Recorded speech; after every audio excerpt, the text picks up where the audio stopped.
বন্ধুরা, আজ আমি করে নেব কালো ছোলে।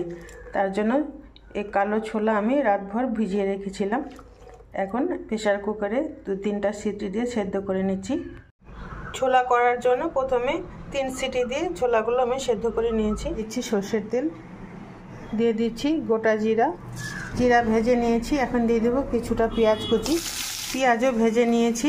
এখন আমি মিক্সার জারে একটা টমেটো, একটা পেঁয়াজ, কিছুটা আদা আর 8-10 কোয়া রসুন আর কিছুটা কাঁচা লঙ্কা একসাথে বেটে নিয়েছি। এখন দিয়ে দিচ্ছি, আর দিয়ে দিব জিরের গুঁড়ো, কাশ্মীরি লঙ্কার গুঁড়ো, হলুদ, লবণ। ছোলার সাথে একটা আলু সেদ্ধ করে নিয়েছিলাম, চটকে দিয়ে দিব। সব একসাথে ভালো করে কষিয়ে নিচ্ছি। ছোলা ভালো করে কষিয়ে নিয়েছি। এখন দিয়ে দেবো সেদ্ধ করা ছোলা। কিছুক্ষণ জাল দিয়ে নিচ্ছি, আর ছোলা হয়ে গিয়েছে। এবার নামিয়ে নেব। প্লেটে ছোলা দিয়ে দেব। এখন দিয়ে দেব পেঁয়াজ কুচি, শসা কুচি, দিয়ে দেব ভাজা জিরের গুঁড়ো, লেবু চিপে দেব। এইভাবে তোমরা বানিয়ে খাও কালো ছোলে।